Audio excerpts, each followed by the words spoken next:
What up, world? We want to say welcome to another Saturday Nights Live. Y'all already know what time it is. It is the F.I.R.M, the fellowship. Oh, no, that's the wrong day. Y'all missed that day. Sorry.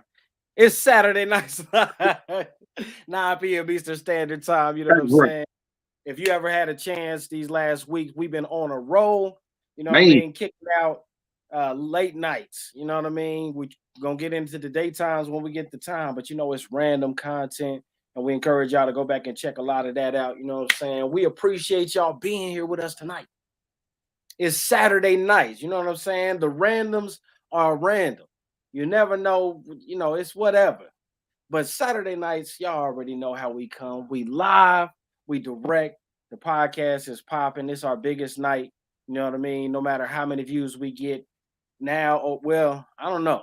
The last night's episode went pretty well. Last night's episode literally was the longest episode that we've ever done. It was 2 hours. And right now, it's got the best numbers and the best views right now. Who knew something so long could be so successful? You know what I mean? So shout out to everybody who hung in, jumped out at that time. You know what I mean? While we were on live, everybody that commented live, like we always tell y'all can comment live when we're at the table, because this is the Fellowship in Righteous Manner podcast. So when we're at the table, y'all always welcome to comment live. Say what you have to say to us. We're going to say what we have to say to you. We're going to have a great conversation and call it Combo Soup. Did that rhyme? I'm sorry. That was accidental.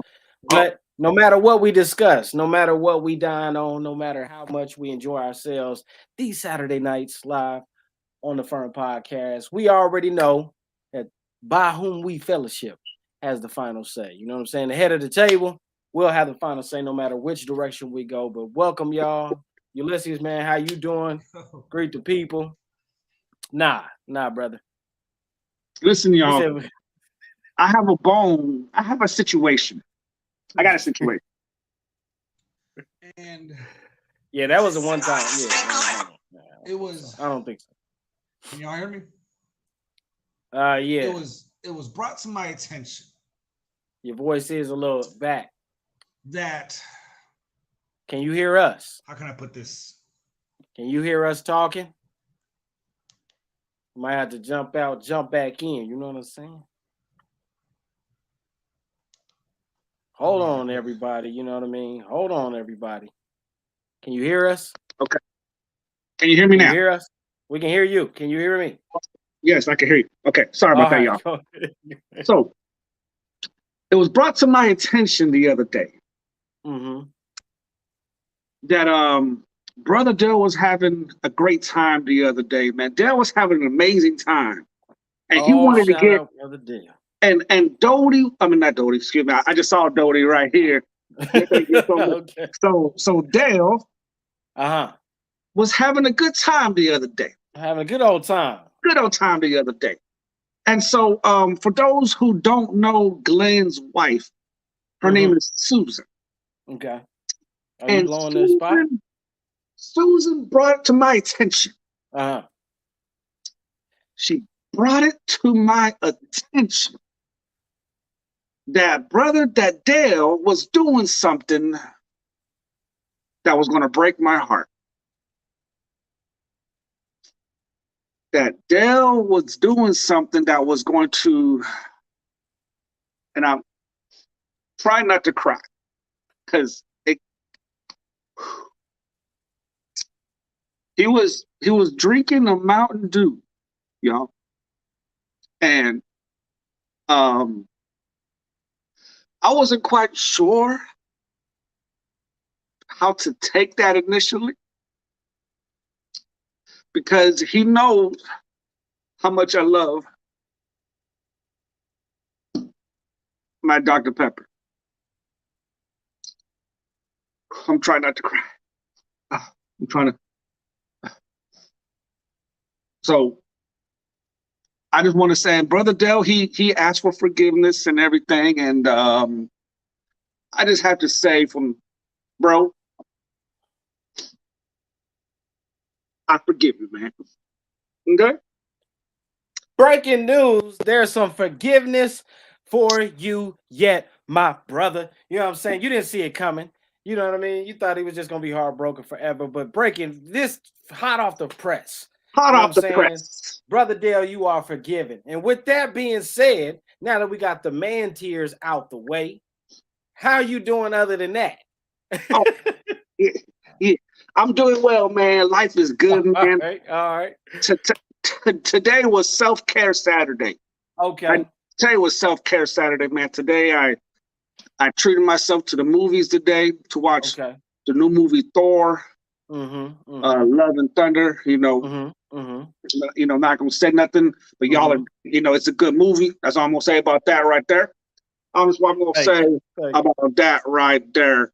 And yes, Dale. You know, Mountain Dew is a good drink. It really is. It really is.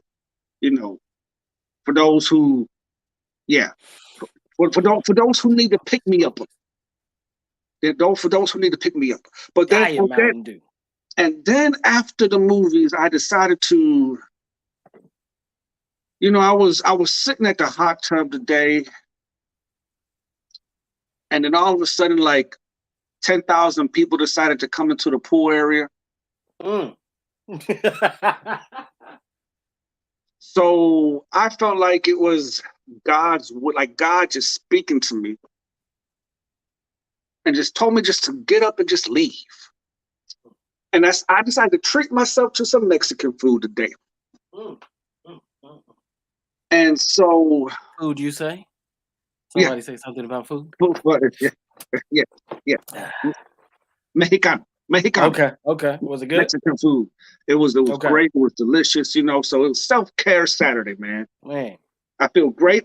I feel good. Now, you didn't feel imposed on? You didn't feel like the people ruined your chill day? You got enough in before they rolled up? Well, man, yeah. I'm a people person, for the most part. So, they started talking. I was talking back, whatever the case was. It was all good and dandy. I got you. So, so the confession that I have to make before I ask Flavis how he's doing today. Just when I thought I could. Go ahead. Was that I was when I got back from the restaurant, man, and I was laying down, and I'm like, I know I got a show to do at 9. And bro, for some reason, my brain said 9, but it didn't finish with 9 Eastern Standard Time. Wake up, brother. So I was laying down, bro. I took my glasses off. I was, I feel you. I was there with you. Laying, I was slobbering. I was slobbering over here. Gotcha. And I was like, oh yeah, this is going to be a great nap. I'm going to sleep for a couple of hours, and then my phone notification goes off, and it's like, you have a podcast in 20 minutes. And I was like, what? it's only 7:40. What do you mean? I have 9 o'clock. Then my brain was like, yeah, 9 Eastern Standard Time. Eastern. I'm like, so I had a. Is this what you was feasting on without us, sir? Yes, it was the enchiladas. I hear you talking about your lovely nap and all. I don't care nothing about that. I care about this plate. It's still marinated. Enchiladas. What is that? What is that? It is enchiladas. It is the different type of enchiladas. When I first saw laid eyes on it. Oh, yes, a different type of enchiladas. But listen, y'all. My stomach is still marinating it. So so in case you see Flavius kind of carrying the show a little more than usual, just know that no, it's gonna go quick because I gotta go catch the food truck now. Yeah. No, I'm just playing. I ate already. Well, Flavius, how are you doing today, my good sir? How are you doing? I'm great, man. I'm good, bro. We've been having a great week, y'all, here on the F.I.R.M podcast. You know what I'm saying? It's been exciting. This week has been busy. You know what I mean? We didn't have, I don't know how many shows this week or whatever, but it's been fun. It's been exciting just to get content out. Just sometimes you have to flush things out to see what works. And when you only have a Saturday to work on being firm, I guess you can say, you know what I mean? And behind the scenes on this podcast, having more content helps you digest a little bit more, helps you say a little bit more. I don't know. It kind of loosens us up to feel like we ain't got to rush and say everything because we got plenty of time to say it now. You know what I'm saying? Because we be saying a lot. You know what I mean? Normally, Ulysses hit the daytime's F.I.R.M, but he didn't jump on the late night F.I.R.M because he had something to say. Yes. But it's been fun. It's been exciting, man. I've had a great week. I'm glad to be here tonight. I'm doing well. You guys, hope you guys are doing well too. Hope you guys are excited about something. Hope you're not holding on to your bitterness, trying to prove something to somebody. You know what I mean? Let it go. Release the stress that's on your chest. You know what I mean? Let them little bitty chest hairs out. Ladies, you too. I know you got a couple chest hairs you be plucking, but let it out. You know what I'm saying? Relax and enjoy this next. I got a couple. But anyways, we men around here. That's right. You only got to have a hairy chest to be a man. You know what I'm saying? No, you got all the men got quiet. But anyways, you know what I mean? We're having a good night tonight. We're going to enjoy this conversation. We're going to talk about some things that are hitting all over the cities and states, all over America, some of the new changes in laws, legislation, not just in one area, but there's so many other areas where laws are changing and they're affecting us right here. You know what I'm saying? Sometimes it's easy to ignore what's going on when people are changing laws, but when it hits your doorstep, when it comes down, not memory lane, but your real lane, you know what I mean? That's when it's time to have the conversation. So that's the conversation that we're going to be having tonight. So without further ado, we greatly appreciate you guys joining us for another episode of the F.I.R.M podcast. Biggity bow. Be released from that anger, resentment, and bitterness. You know, that's evident. Our context on it, and it kind of changed the definition. Convinced himself that he's sufficient for himself. I love discipleship. Why I love mentoring. The us and the us and them is ever growing. Facebook posts, Instagram posts, just another way of connecting with people. Saturday, 9 p.m. Eastern Standard Time for another great conversation of F.I.R.M podcast. What up, world? This is the F.I.R.M.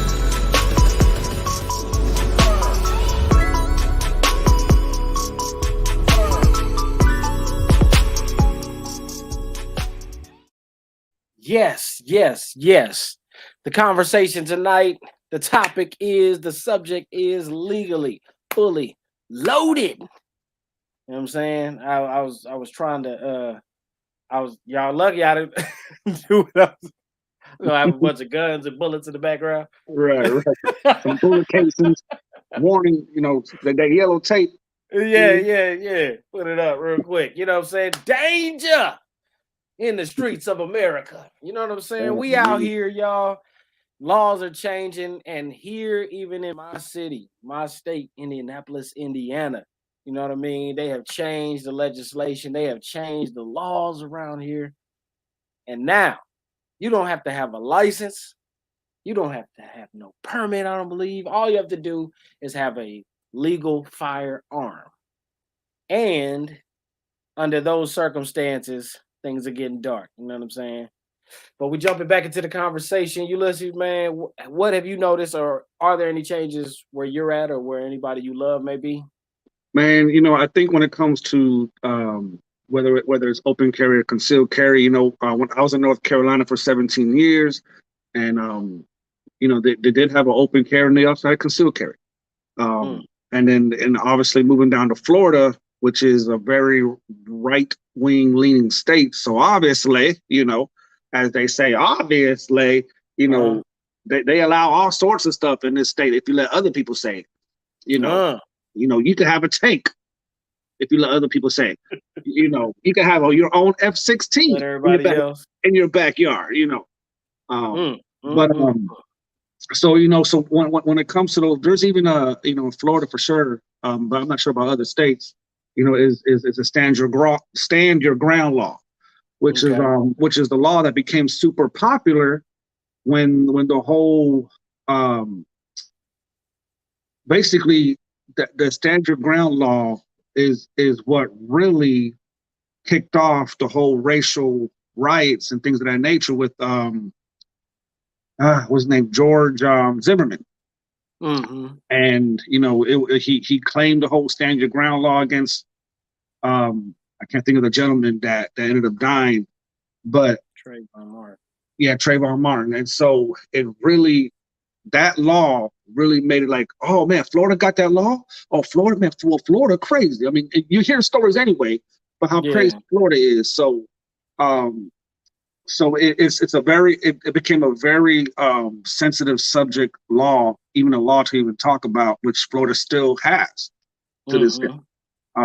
So when it comes to having a weapon in your possession, then becomes the nitty gritty on what type of weapons are you allowed versus what type of weapons you should not. Man, so that's what I mean. Yeah, man. So what's going on in Indianapolis? I heard about some rule changes, some law changes in that town, man. Yeah, man. Let me read this off to y'all. This was effective this month, July. So this law, starting Friday, Indiana residents are no longer required to obtain or possess a license or permit to carry a gun. Indiana, so the whole state, don't come around here because it's the wild, wild west. Well, it's the wild, wild Midwest. Midwest. You know what I'm saying? So anyways, you don't have to obtain or possess. So even if they catch you with a gun, you don't have to have a permit or a license on you to carry a handgun. It says, here's what we know about the law and where we stand amid a growing conversation around gun reform. It says the House Bill 1296 appeals the law that requires people to obtain a license to carry a handgun in Indiana. This means people who are not otherwise prohibited to carry or to carrying or possessing a handgun don't have to obtain or possess a license or permit from the state to carry a handgun. The law also makes it a crime to carry a handgun unlawfully. So this is another part of the bill too. It makes it a crime to carry a handgun unlawfully. This could be a misdemeanor offense, a felony, or depending on the circumstances. So you still can't use the gun to commit a crime. All right. You could walk around with it on your hip. You could, have it on the dashboard of the car. You could walk to the gas station, the grocery store, or to the pet store. I just have it all around. Yeah, so Yeah, whole family. Let me get them skills. Everybody of legal age. Anybody in the hood that was hiding a strap is openly strapped. You know what I'm saying? Anybody in the subdivisions who used to go hunting, they hanging their guns out on the porch now. It's crazy around here. No, but everybody is talking about it. It says while the law allows most people to carry a handgun without a permit, it does permit some people from knowingly or intentionally carrying a handgun. This includes those convicted of a felony or a federal state offense, which is punishable. Fugitives from justice. You a bad those man. not lawfully. You a bad guy. If you're a bad guy, that's a no-no for you. A fugitive from justice. It's extreme. Now listen to the list, because I got something to point out after I read this list. Fugitives from justice, those not lawfully in the United States, those convicted of crimes of domestic violence, domestic battery, or criminal stalking, those restrained by a protection order, those under indictment, those who have been determined by the court to be dangerous to themselves or others, those who have been determined by the court to lack mental capacity to contract, but I mean the contract is over. So anyways, the mental capacity to contract or manage their own affairs. So those that are committed to a mental institution, those were dishonorably discharged from the military or any National Guard, those who renounce their United States citizenship, those under 18. So you only got to be 19. Those under 23 who have been previously found by the court to be delinquent children. So if you've ever ran away, hold your breath. You got another year or two here in Indiana, and you'll be able to carry a gun too. But the mental capacity to manage your own life. There are so many people who deal with mental illness. That's the reason why we have mental awareness days and all these type of causes. And mental illness has nothing to do with this, because a person who has a mental illness can be in the care of someone who does manage their affairs well. Most people going in to buy a gun aren't going to be told, hey, you know what I'm saying? You managing your affairs well? Yeah. Your mental capacity to manage your own affairs. Do you have anxiety? That ain't on there. It don't say nothing.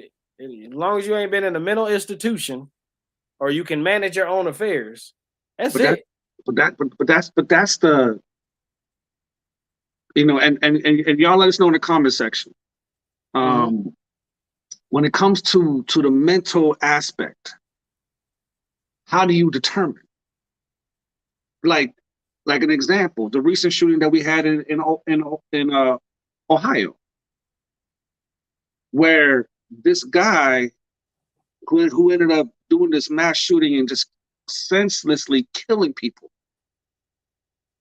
In 2019, he was visited by the police like twice because of these crazy threats that he was having, but yet he was able to pass the background check to obtain these weapons.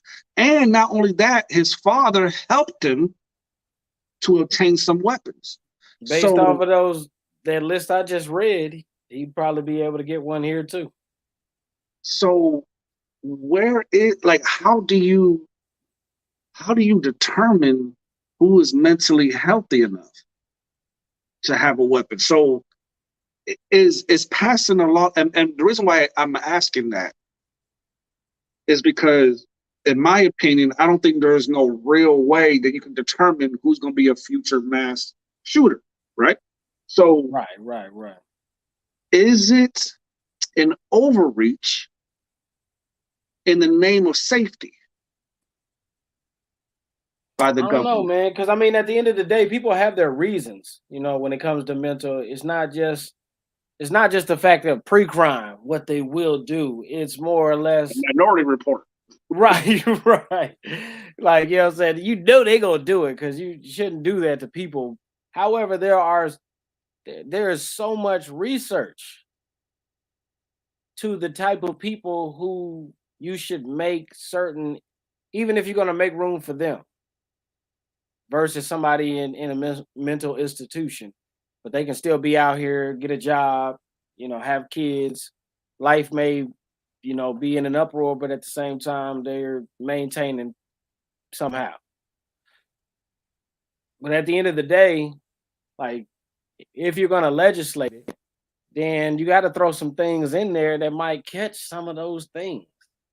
Like, there's nothing in there that talks about an evaluation. It's like, basically, as long as you haven't been arrested and you haven't been in no trouble and you're not on the run for nothing and we don't want you, you good.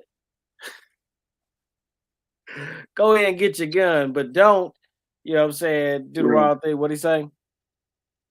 And some governments can label anyone. That's true. That's true. They can slap that on anyone, but there are people, that's out of fear. Real life there's a number of people before they ever get to our doorsteps of trying to falsely say somebody is insane. You know what I mean? And usually crazy people are afraid to be called crazy people. They hide amongst the sane. See, that ain't right. You shouldn't do that. They gonna say we all crazy. Nope, just you. No, me too. But you see that, but you see that, like when, for the most part, when you see a serial killer, a mass murderer, whatever the case is, their neighbors are always like, I never would have guessed it. He was always so nice. He was great with my children. Like, these people know how to mask. Right. Like they know how to mask the hurt, the anger, the wrath that they're feeling. Yeah.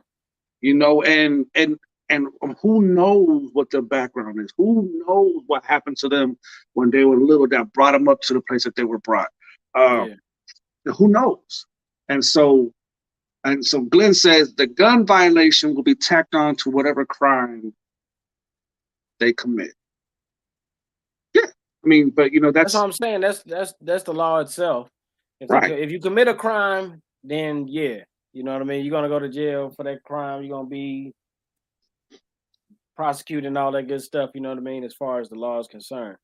But here in my city, in my state, this is a completely red state. You know what I'm saying? This is a completely red state that I live in.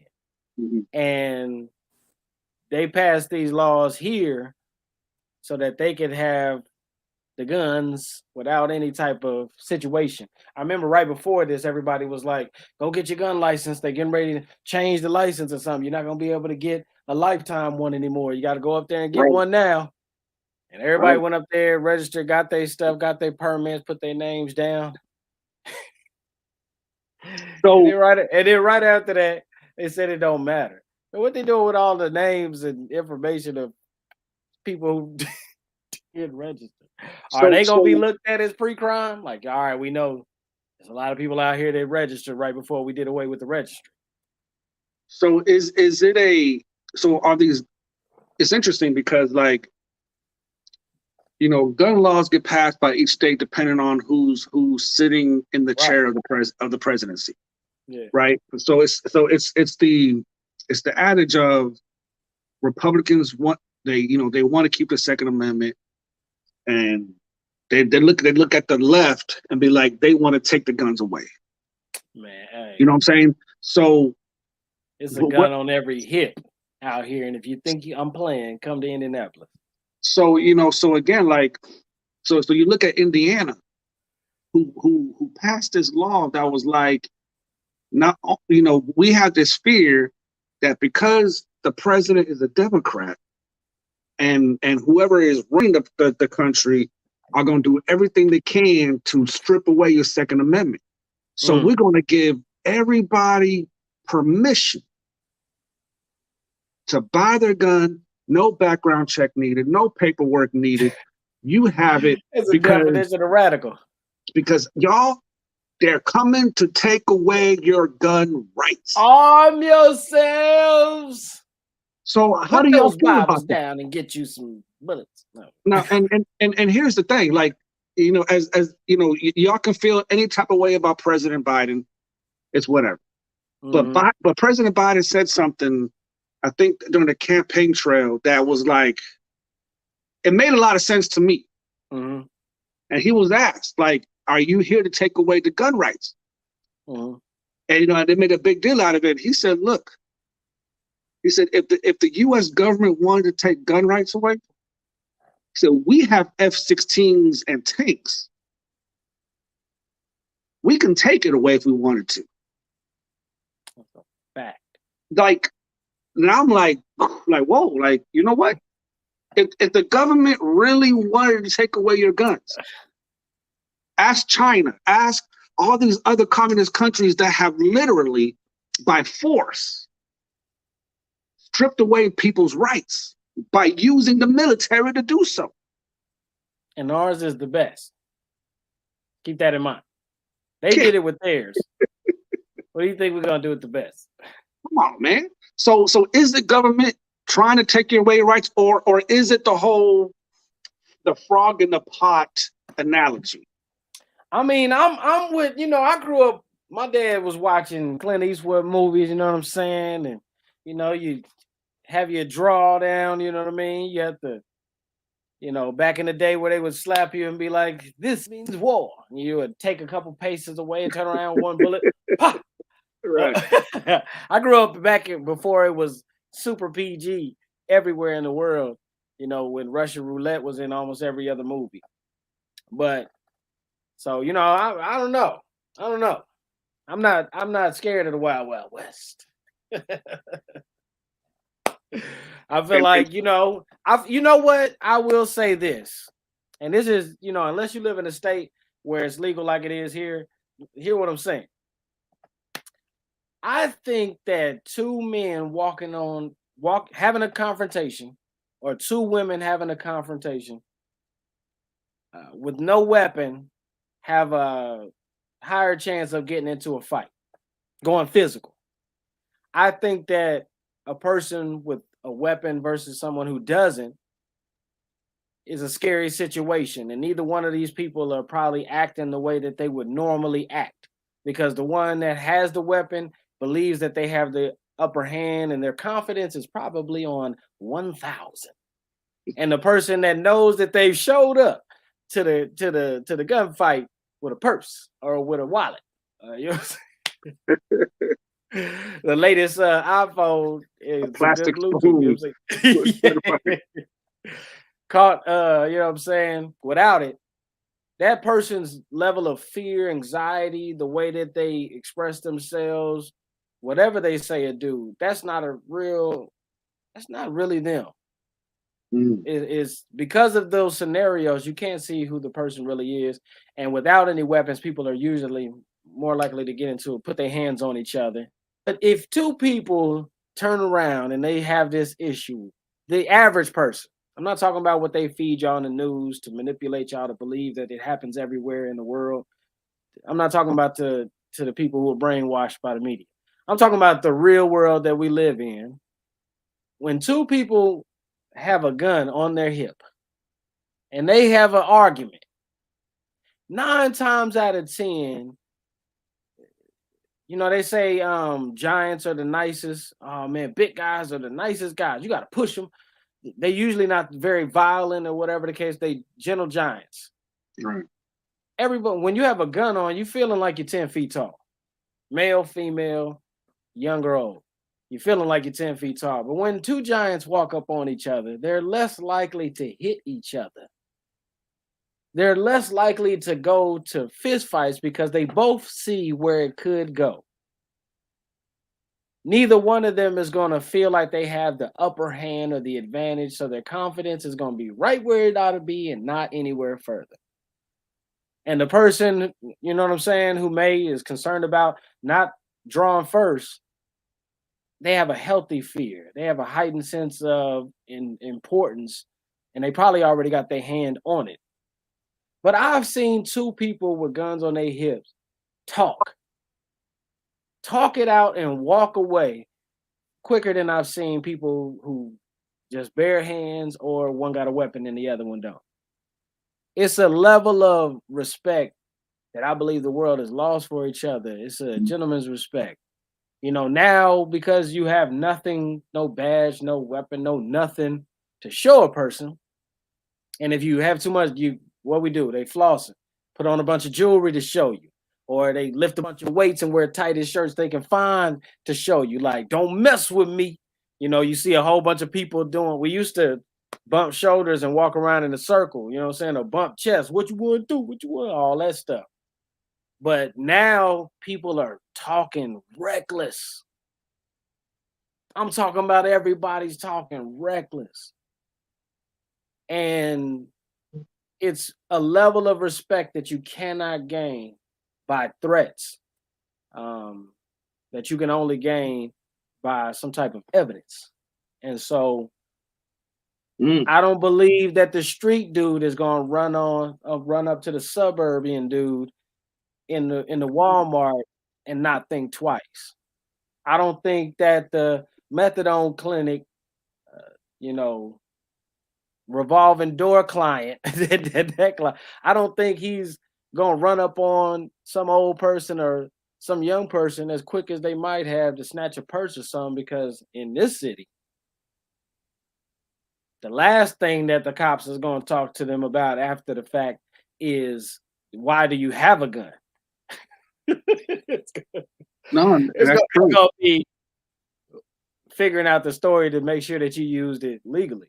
Right. We're way past standing your ground.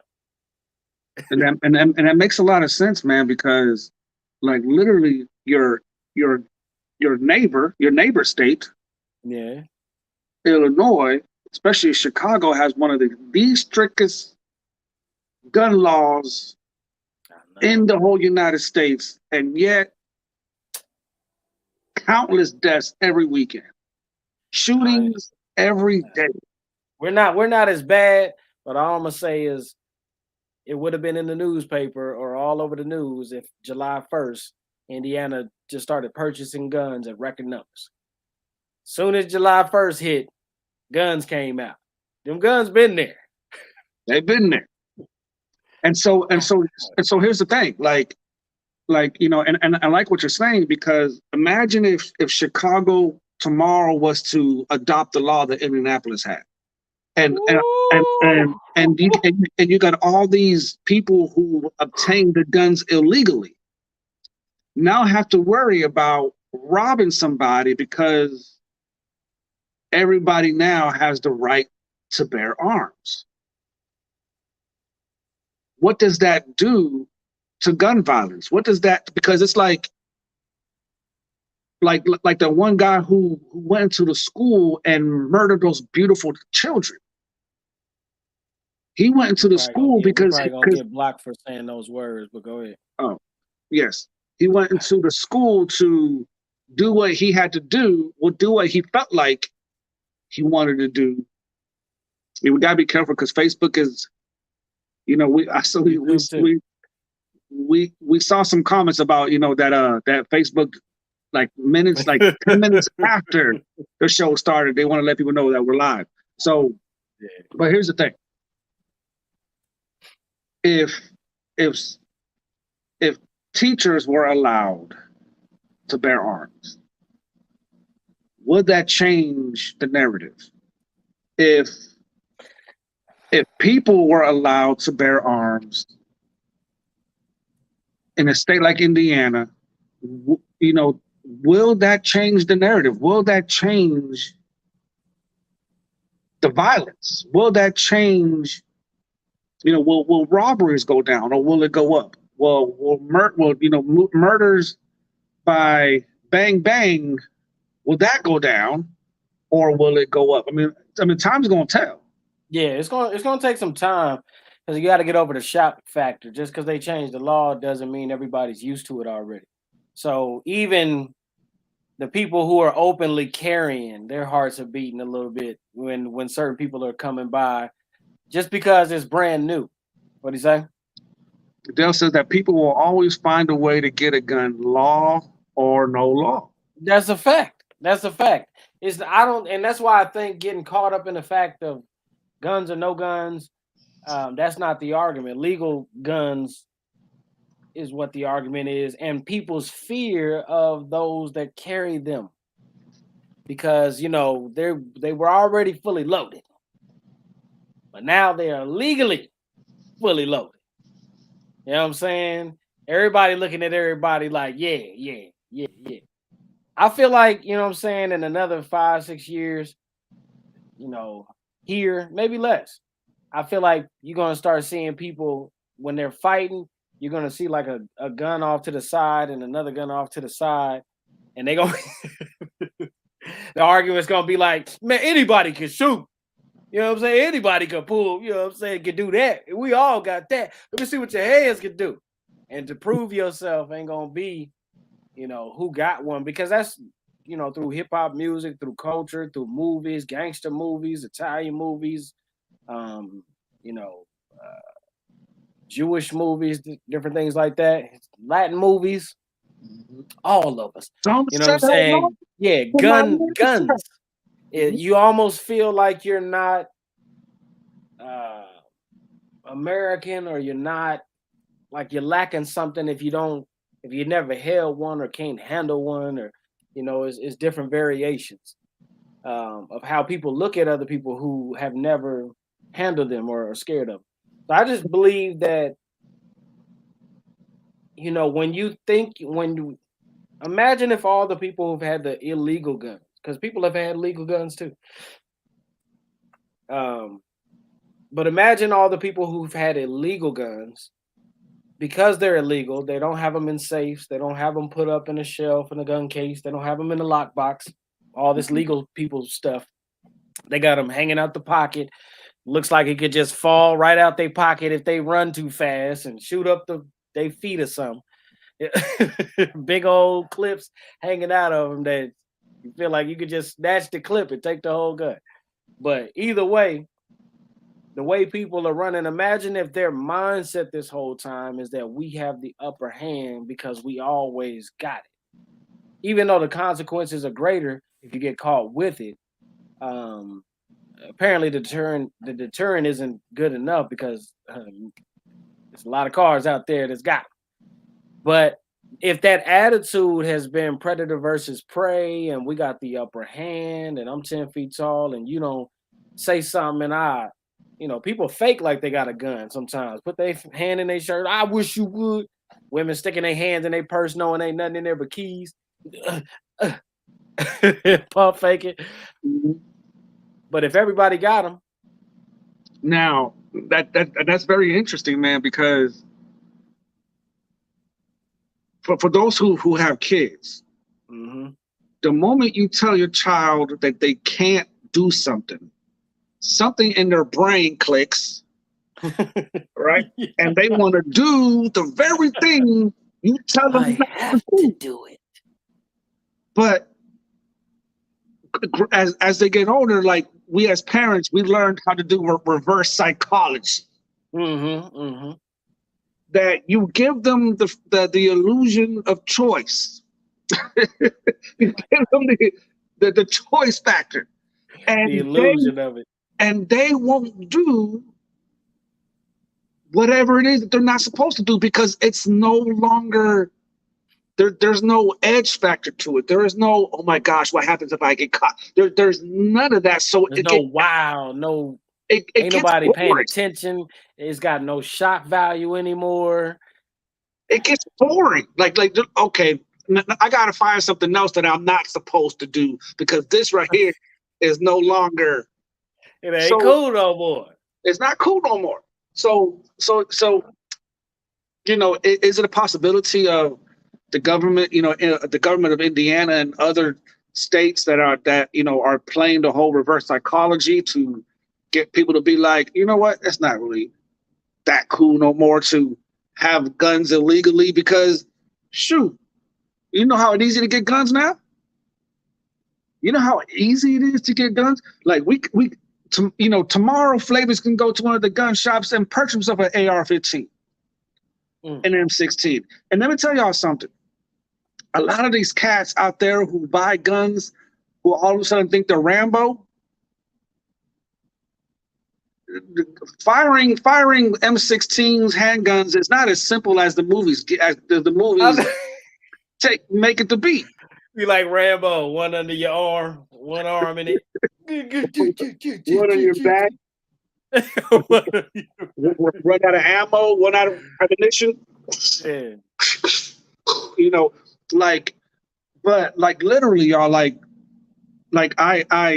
know somebody close that has been in firefights in the military, and he's special forces, whatever the case is, and he'll say man, Flavis and I, those who have served in the military or are serving in the military, y'all know that they take you to the gun range for a reason. Most soldiers who are in basic training have never fired a weapon. And so they take you through that whole process. They teach you how to aim. They teach you how to adjust fire and all that stuff. Even with handguns and certain job descriptions or MOSs, as they call it.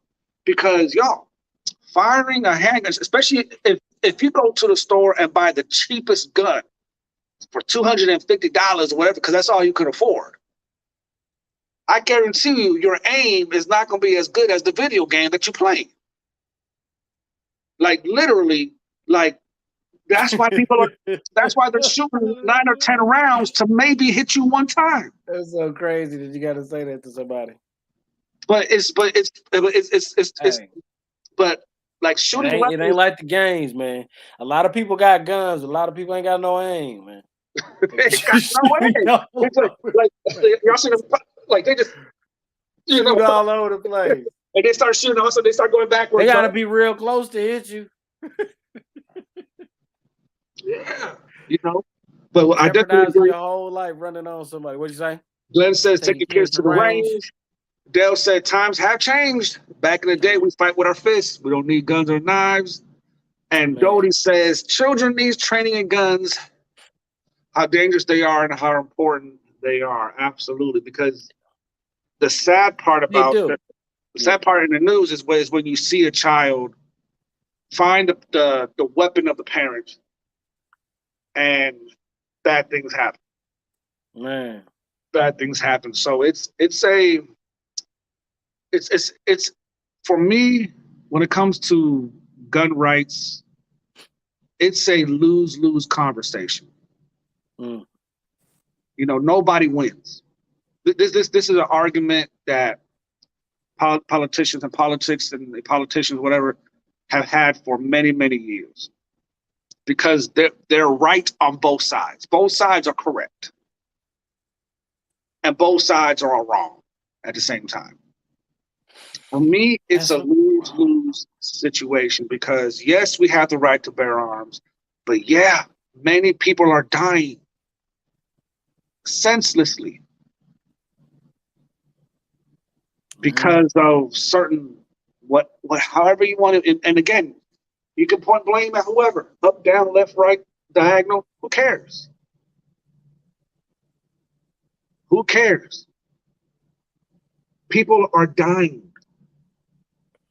And all politicians are protected by arms. They sure are. That's right. And so is the Army. But does that make them hypocrite? The hospital. There's a guard out front. They all got something on their hip. People got stuff. Listen, but times have changed. You know what I mean? Ulysses, man, respect your viewpoint, your stance,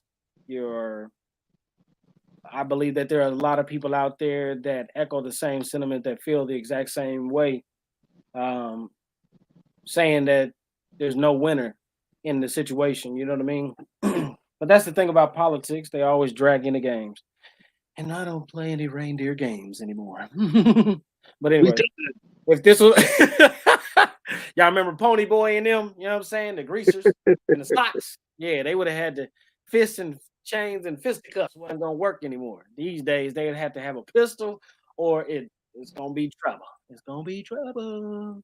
You know what I'm saying? It'd be a new Outsiders. It'd be the Outsiders fully loaded. I'm sorry. Some of y'all probably haven't seen that movie, and some of y'all that know me probably shocked that I've seen that movie. But hey, deal with it. You know what I'm saying? But here in Indianapolis, speaking of opportunities, let's look at real quick before we get out of here. How you just said if I wanted to go get a gun, you know what I'm saying? I don't have to go to a gun store, even though I could, because you know how many gun shows we have in Indianapolis? Well, let me tell you about what's coming up on the roster. The Indianapolis gun shows will be held next on July 30th through the 31st, 2022, with additional shows September 24th through the 25th of this year, November 26th through the 27th of this year, and again December 31st.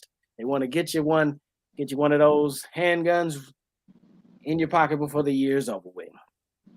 This is the reaction to the law changing here, y'all. These are back-to-back gun shows where you can go and get your stuff. This is the Indianapolis Gun Show is held at Stoutfield National Guard Armory and hosted by Central Indiana Gun Shows. All federal, state, and local firearm ordinances and laws must be adhered to. Now that's just one place. I know y'all heard Stoutfield National Guard Armory. You was like, yes, that's a safe place. Well, let's go on down to Crown Point. Crown Point Gun Show will be held next August. The 20th, that's coming right on up, y'all. August 20th through the 21st, with additional shows October 22nd through the 23rd and December the 3rd through the 4th at Crown Point, Indiana. I'm driving to Indianapolis. I'm going to and just in case you can get here early, because you don't have to miss all these coming up. But if you're here, happen to be in Indianapolis in July, check this out. We got a verified Richmond gun show. We got a canceled Lafayette gun show. Sorry about y'all, West Lafayette. But Bloomington, hang in there because yours is verified. You got a gun show coming. Yes. Look at all of this stuff. Yes. That's exciting. Bruh. That's exciting. I'm going to be the one in that one date at that one place. Bloomington sounds like a great place to buy a gun. I don't know what it is about Bloomington, but it just sits well with my spirit. It sits well. There's other states out there, but we don't have time to name them all. Listen, before this law passed, Indiana was well known for being one of the states that have some of the largest gun shows. People come here from Texas sometimes, you know what I'm saying? People to exchange and all kind of like it's one of those places. So it's always been easy for you to get a gun. There's always somebody out there willing to sell something and the paperwork doesn't matter. It's been happening. Now that it's legal, I don't know if it's going to bring the respect level up and people will stop tripping on each other as much. I don't know if the violence will go up. And I got to go around this city thinking and wondering, no matter where I am in the city, outside of the city, anywhere in my state, me or my kids could be at jeopardy because some hothead could have a pistol. Maybe has nothing to do. Maybe it's two intelligent people who are being totally responsible, self-defending themselves. But a stray bullet has no name and it doesn't care about your court cases causes. Ain't no lawyers talking about no bullets. No. They'll hit whoever. So my last thing that I was pondering over before the beginning of the show started, which is what I put in the caption, in the description, was not only is it beginning to look like the Wild Wild West, but the question was, if it's free to carry, who in their right mind wouldn't? And that's a question that the church is going to have to answer, because a lot of times, I believe everybody who tries to change the rules have dipped their feet in the pool of hypocrisy, in my opinion. And God knows why I deal with certain people a certain way. Because back when they were saying marijuana was illegal, so it was a sin, once they legalized it, those same people didn't have the same conversation, or all of a sudden now it's sin by some other measure, even though it's legal. The same people who were saying it's illegal to carry guns and that's a sin against God, now that the law has changed, are you going to say the same thing, that it's a sin? And by what measure are you going to say it? because you should have said it back then. But all you were saying, it was the law. So all these Christians out there who have been not getting into the Bible, not really studying to show themselves approved, who have been using man's law to try to govern God's kingdom, we're going to find out that what you've been talking about is worthless. Didn't matter at all. It don't matter. It didn't matter. It was never as important as you thought it was, because it was all based off of something that wasn't true. Because if it was true, then same-sex marriage is something that every Christian should never vote against. It's legal now. Y'all would be hypocrites if in the past y'all said, well, it's not legal. You know what I'm saying? In the laws, or maybe some of y'all didn't. It just ain't good in God's sight. Once they legislated it, always just because they make a law doesn't make it right. But y'all in your homes telling your kids it's a sin to do this because it's illegal. It's a sin to do this because it's illegal. What happens when you live long enough to see those laws change? Who's going to be the hypocrite? I know you pointing your finger at the government, but don't think that we don't see you.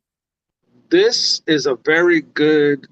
This requires another date, because Paul does say to obey the law of the land.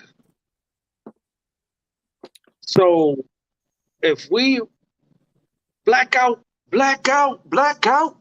if we was to obey the law of the land, you're on mute. We can't hear you.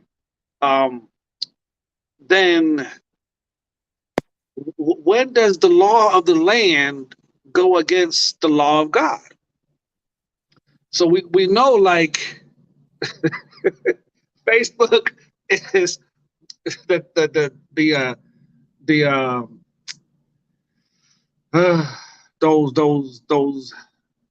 those issues of the heart, as Doty says. It's a heart issue, not a religious issue. Where do we separate our allegiance to God to the instructions of obeying the law of the land? Man, some people don't know. Where do we separate? Because like Paul even talks about, like, hey, those who are over you, listen to them, obey them. When it comes to the governors and the politics, obey them. Do what they ask of you. Be at peace with all men at all times if possible. So at what point do we, and I know I said we're going to say this for, maybe we could do this next week. Just go ahead and get this part out. We might be able to get it out. Yeah. So it's like, where do we draw, as believers, where do we draw that line? Like I think some people already drew their line and they trying to redraw a line, but a person like me, I see the line that you drew the first time. We ain't past that. You may be, but we ain't. I'm not. And I know you want me to see you as all that you are today, but it'll never be that, because I know what you said yesterday. God do too. I remember. I remember the passion. How many times I done had a brother come up to me talking about something in my life. I'm over here opening myself up. The Bible says, confess your stuff one to another. I'm thinking I got a real friend or a brother. I'm telling them about some of my mistake, and he hit me with I could never. Oh man, me, the way God is blessing my life, I could never do what you did. Oh, never. Flash forward a year later, I'm getting a call from your wife, and she talking about was you with him last night? I mean, I saw him yesterday. Nah, specifically, was you with him last? No. I'm about to be a snitch. I ain't about to be a snitch. I'm about to be. I'm about to do whatever I have to do to have a good conscience when I go to bed. You know what I'm saying? And once somebody catch you already stuttering, it's your option? Well, catch you stuttering. So was you at the what happened was what had happened was, but Glenn says in any church on any given Sunday there are those carrying. Yes, That's right. there is. It is best to have church policy about it, what to do if there is an incident. My church that I was going to previously, we had those who carried, and we had protocols in place and things of that nature. Doty said, Church of God in Christ, the preachers and the guest preachers used to have one up in their trench coat. Armor bearer. Doty says, be something heavy in the pocket. Oh. Doty says, so if they say you can marry 2 or 3 people at the same time, what will you do? Only one judge. Y'all bet I'm telling y'all, some of us have drawn the line. Let them pass that law. Bruh, some of us have already drawn the line on certain things ahead of other people. Some people getting caught off guard by when the law is changing because your standards been weak. They've been built off of lies. You've been lying to the children of God, telling them that man's law is what's important to God. And there's an aspect of that that's important. Read that scripture. Don't just say, I met a young girl, bruh, and we was reading a scripture in the Bible about the law. Now, even some of the people who don't go to church all the time know that in a church setting, in a Bible setting, when you say the law, they are not talking about the law of the governments of the world. They're more than likely referencing the law of Moses, the law given to the children of Israel, right? That's a common thing. And if your circle's too tight, you would think everybody knows that. But this person was arguing with me when I was talking about showing the scripture about free from the law. I was like, now what law is that talking about? I'm thinking this is going to be a no-brainer because I got 2 or 3 other rhetorical questions I'm asking after this. You know what I'm saying? So what law are we talking about? The government. I was like, whoa.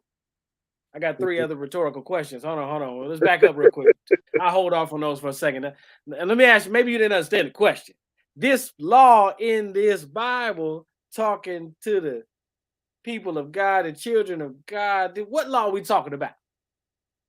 The government. I was like, but that's the effect of people out here lying, acting like the laws of man are equated to sin if you break them.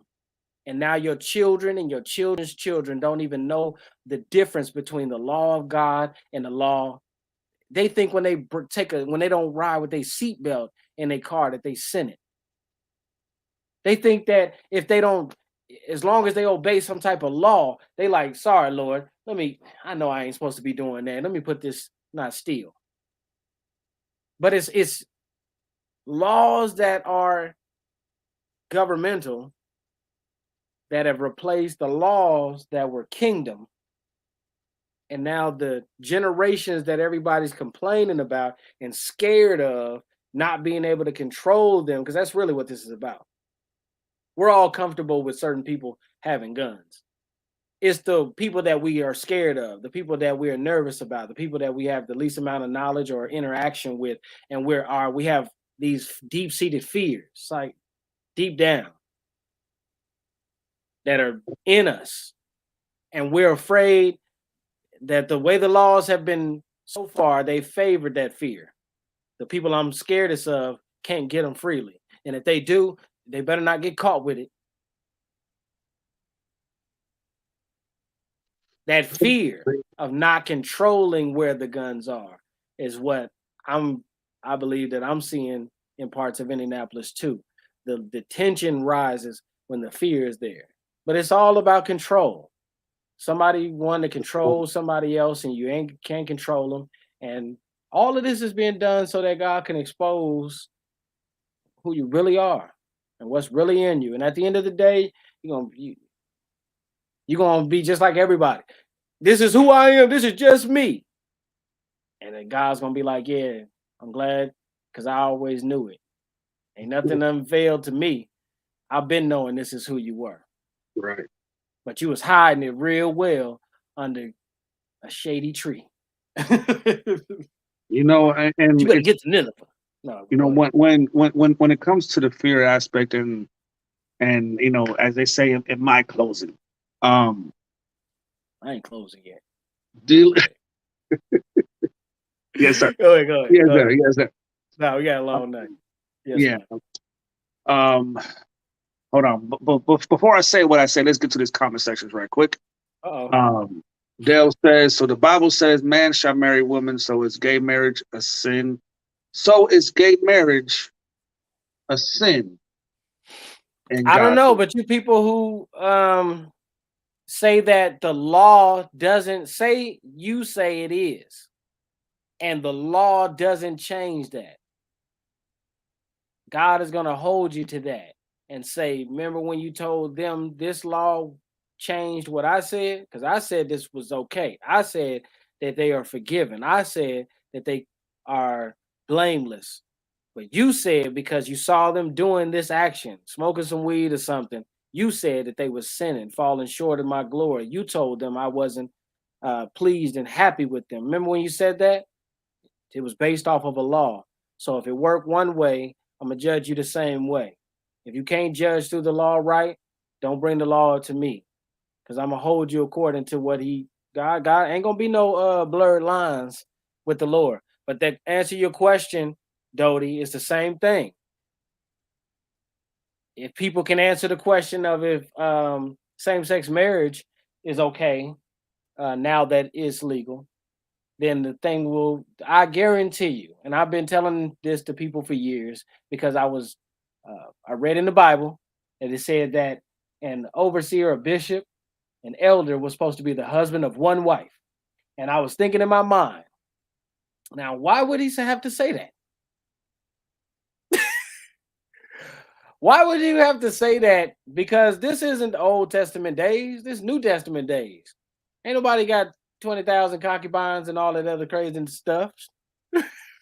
These are Peter had a wife and his mother-in-law lived with him. These are different times.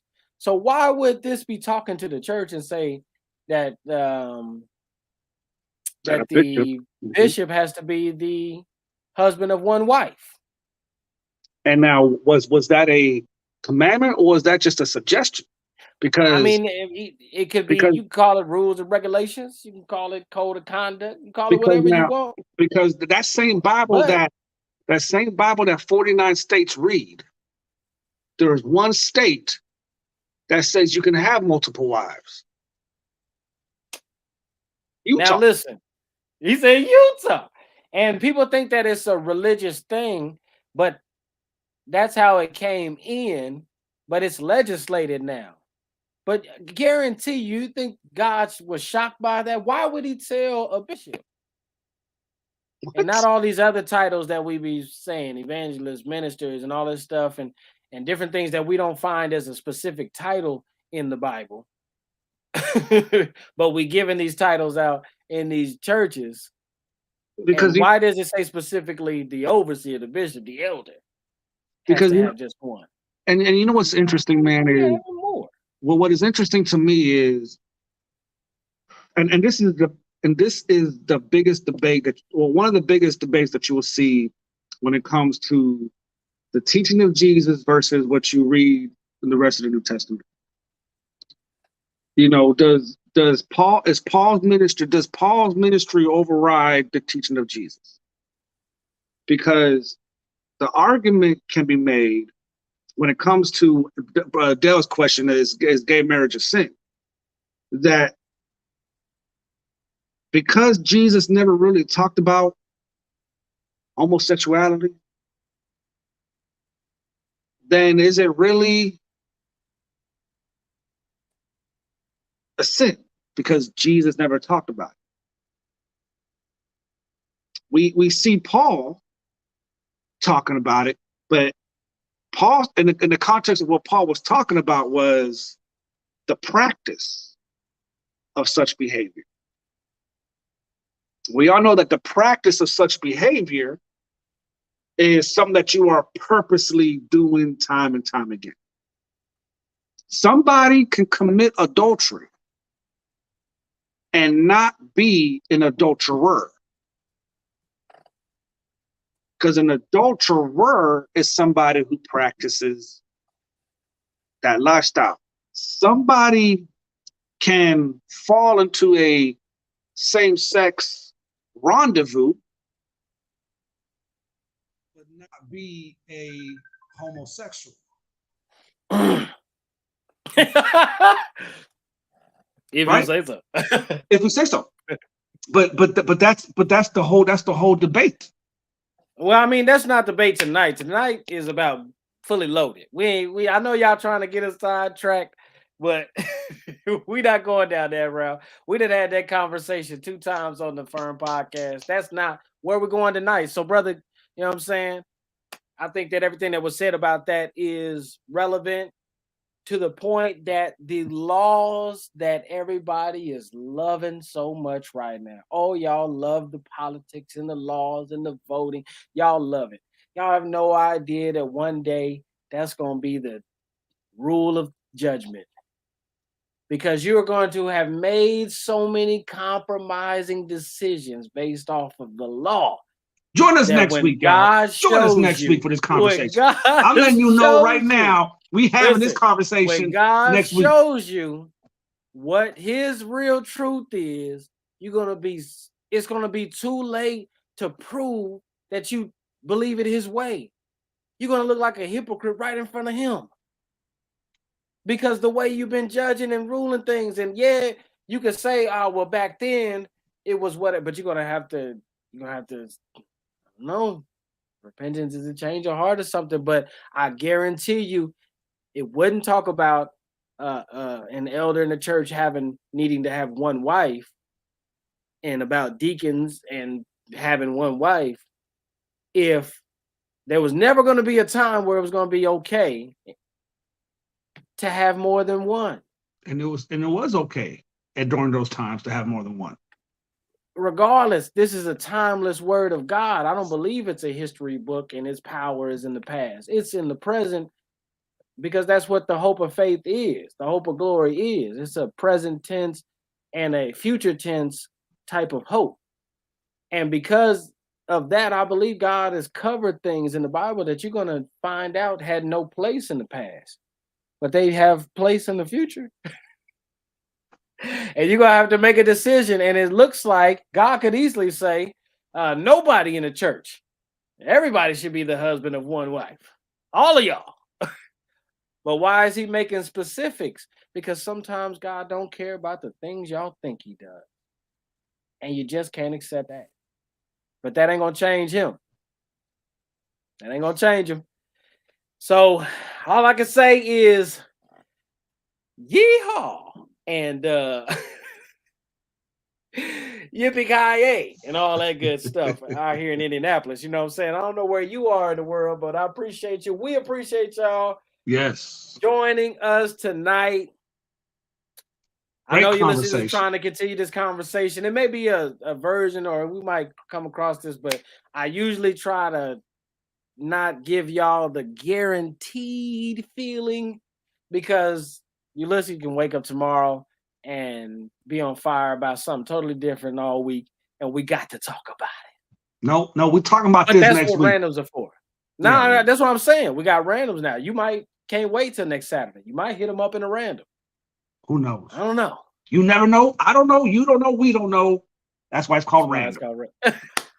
That's why it's called random. We almost had a slogan there, y'all. Glenn says we need to stop worrying about sin and turn and follow God, the Spirit, Holy Spirit. God will not lead you into sin. Put your feet into that path, and you will not need to worry about sin. It's that is the whole sin conscious versus righteousness conscious theology. Yeah. So you know, if y'all go back into our archive, we have definitely dived into that whole aspect. You know, we love talking about the Bible. We love to be controversial here. You know, we may not necessarily believe in our heart of hearts, but we will talk about it, because these are questions that people have. These are questions that people, that, I mean, it's a passionate topic of conversation, And remember, he said, what did you say?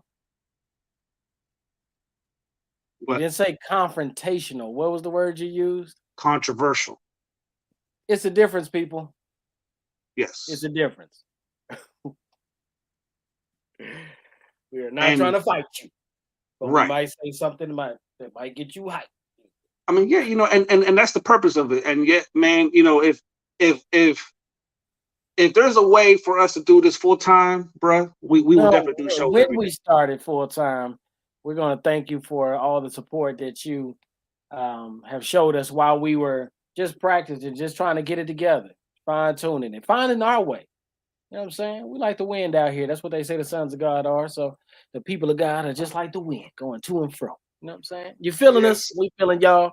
But we believe that one day this investment will be worth the plan that we spoke about when we started it. Amen. That, and Amanda says, have a blessed night. We just need to pray that people will not go crazy using guns in the wrong way. And yes, let us pray, because we know people are. Pray for me, because I might go. I've been watching a lot of RoboCop lately. And I just want to tell somebody, live, you're coming with me. I can't say the first word. You need to comply. You need to comply. But listen, y'all, we appreciate every single one of you guys. I said that was an inside joke. I said I want to be like these prophets. 30 days. I want to be like RoboCop. You have 12 seconds to comply, or the Lord will lead me. Oh man, but listen, y'all, we appreciate every single one of you guys. Woo! Woo! Well, he ended it before it get ended. Look, we appreciate you guys. I'm gonna freeze too, y'all.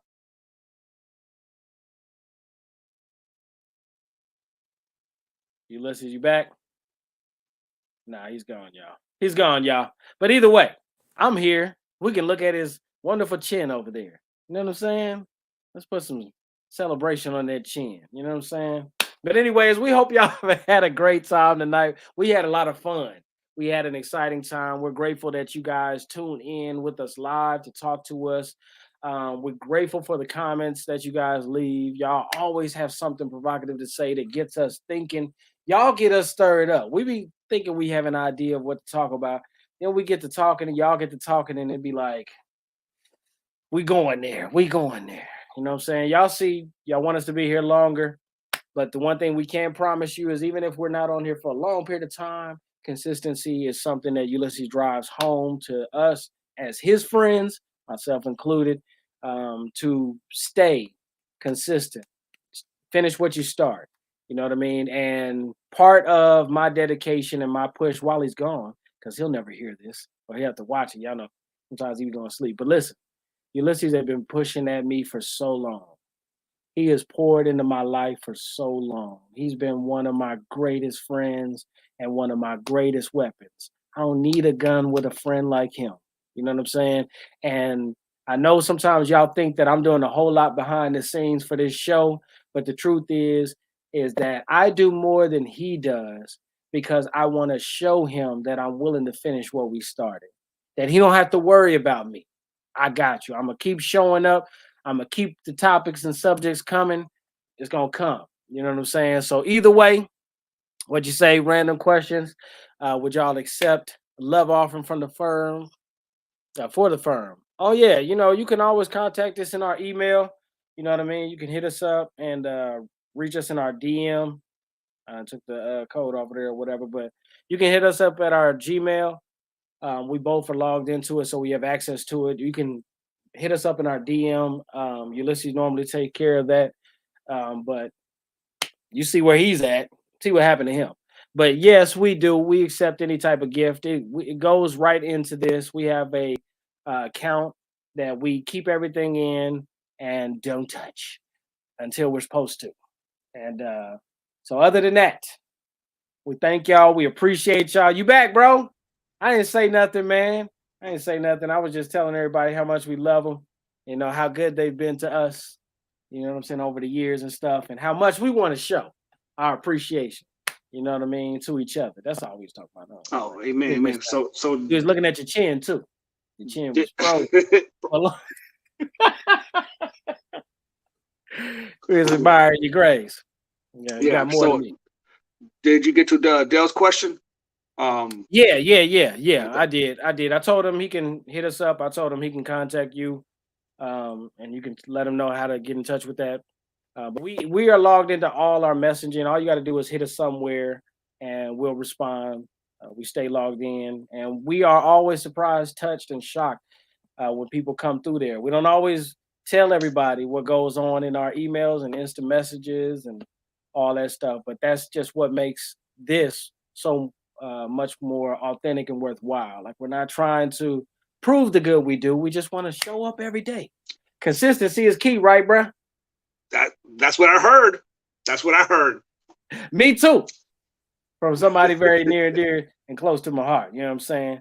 So with that being said, we getting ready to jump up off of here. Y'all be back Saturday nights live, 9 p.m. Eastern Standard Time next Saturday. Catch one of the randoms. If you missed any of them, go back and check them out. You ain't got to watch the whole thing. You can skip through it, laugh at the parts that are funny, skip the parts that are irrelevant, but enjoy the content. We're doing it for y'all. And don't forget, no matter what the conversation sounds like at the beginning, it's always going to end somewhere beautiful. If you ain't willing to take the journey, why are you here fellowshipping?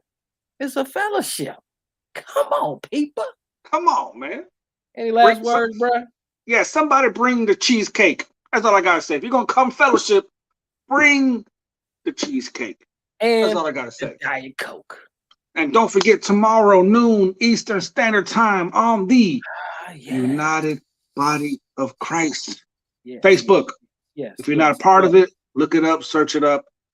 Noon Eastern Standard Time, the Apostle Flavius Tyler shall be bringing the word on the morrow. Listen, y'all. Oh, I got a good one, y'all. Uh-oh. Hey, listen. I got it. The link is at the bottom. Go follow that page so you can get the notification, you know what I'm saying, when we get ready to go on noon tomorrow. But I have a good word. I'm excited about this one here. You know what I mean? So I'm gonna try to. I'm coming at. I'm not even gonna try to build up when I jump into this one. I'm coming in already in fourth, fifth gear, and I'm just hitting the ground running. So I hope y'all there for it, because I think that is something that probably would be a greater word than any word that I've said in the last 2-3 months. Both show. Other than that, we love y'all. Be back when it's time to be back.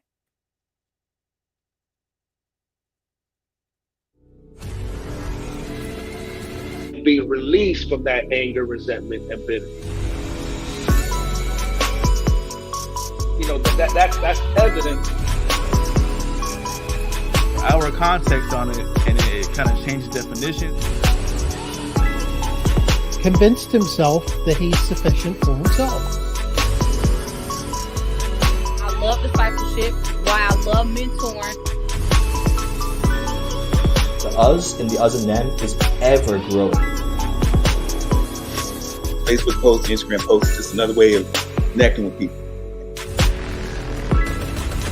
Saturday, 9 p.m. Eastern Standard Time for another great conversation on F.I.R.M podcast.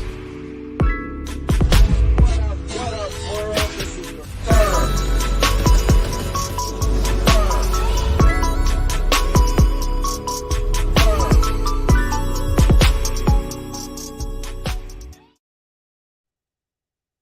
And let me tell y'all,